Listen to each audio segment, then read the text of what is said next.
Okay, let's jump right into this explainer. We're breaking down everything you need to know about your 2027 cost of living adjustment. Whether you're already collecting Social Security, navigating a federal pension, or just trying to plan ahead, inflation is kind of the elephant in the room right now.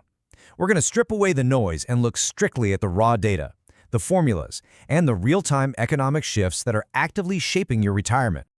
Before we dive into all the complex math and future projections, I want you to anchor yourself with one exact figure: $2,015.07. Why does that matter? Well, that number is actually a massive milestone. Thanks to the 2.8% boost we saw in 2026, the average Social Security check finally broke the $2,000 mark for the very first time. Sounds pretty great, right? But as we're going to see today, that historic high might not actually be enough to outpace your rising costs. A bigger check, unfortunately, doesn't always guarantee more buying power. To make sense of all these moving parts, here's our roadmap for today.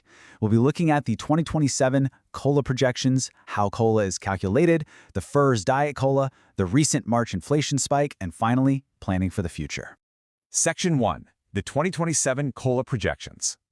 So what's really fascinating here is how widely these projections vary depending on who you ask. The Senior Citizens League is taking a pretty conservative stance at 2.5%, while the Congressional Budget Office sits squarely at 3.1%. And then FedSmith gives us a broader window estimating anywhere from 2.8% all the way up to 3.3%. That is a pretty significant spread. And the reason for that gap?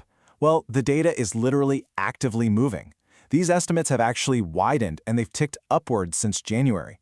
Analysts are noticing that early 2026 data is shifting the outlook, meaning the risk is now tilting heavily toward higher inflation. Basically, your wallet might still be feeling the squeeze at the grocery store for a bit longer than we originally hoped. Section 2. How COLA is calculated. Rather than just being some random guess or a political decision made behind closed doors, this adjustment is strictly tied to a very specific engine, the CPIW. That stands for the Consumer Price Index for urban wage earners and clerical workers. It's published monthly by the Bureau of Labor Statistics, and it tracks retail price changes for everyday things across the country. We're talking food, housing, apparel, transportation. So, when the CPIW goes up, your COLA goes up. If it stays flat, your benefits stay flat. And here is how the calendar journey shakes out. We start by establishing a baseline way back in the third quarter of 2025. Then, from January to June of 2026, we track the monthly trends. But the true magic? That happens between July and September, right before the final official announcement drops in mid-October. Now, really pay attention to July, August, and September. Even though we get new inflation data every single month, only those 3 third-quarter months actually matter for the final official calculation. Everything before that, it's just a trend line. Those summer months are the absolute deciding factors. Section 3. The FERS diet COLA. Here's a crucial point, especially if you're a federal retiree.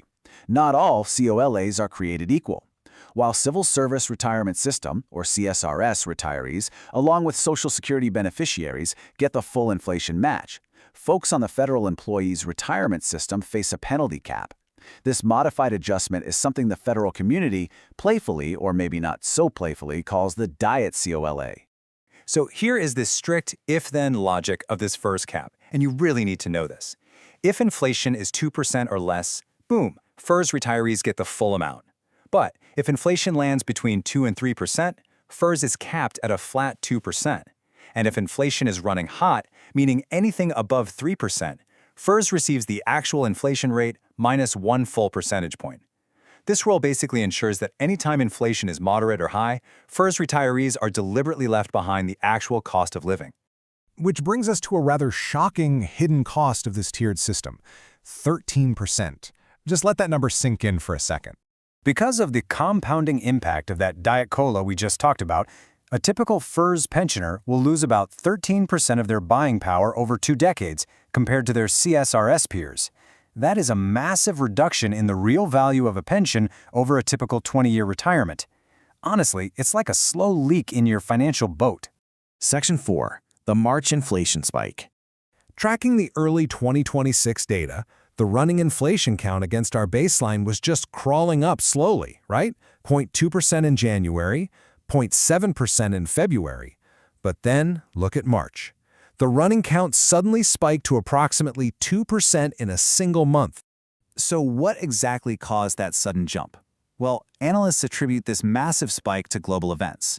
Geopolitical instability and the outbreak of the Iran conflict in late February triggered a major energy shock, which drove up the cost of oil and gas. And since literally everything we buy relies on transportation, those higher energy costs cascaded directly into your groceries and consumer goods. Combine all that with ongoing tariff policies and higher utility bills, and you get this sharp upward spike. The big unknown right now is timing. Economic forecasters are totally split. They honestly don't know yet if these geopolitical shocks will fade out, making the inflation transient, or if they're going to stick around to inflate the final COLA calculation in the third quarter. If energy prices stay elevated through the summer, that COLA is for sure going to be pushed into the higher end of those projections we looked at earlier. Section 5. Planning for the future. I want to share this reality check from the Senior Citizens League because it really hits the nail on the head. They note that 4 in 5 seniors are either already struggling to pay for basics like rent and food, or are living from benefits check to benefits check. While an average $2,000 check sounds fantastic on paper, inflation is actively pushing many retirees to the financial brink. The cost of living is just a very real, very relentless daily pressure. Let's do the practical math here. If we hit a 2.8% COLA next year, it only adds about $58 to the average monthly Social Security check.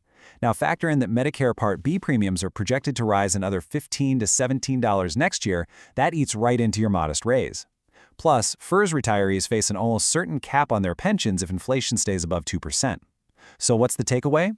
Relying solely on these fixed systems just isn't enough anymore.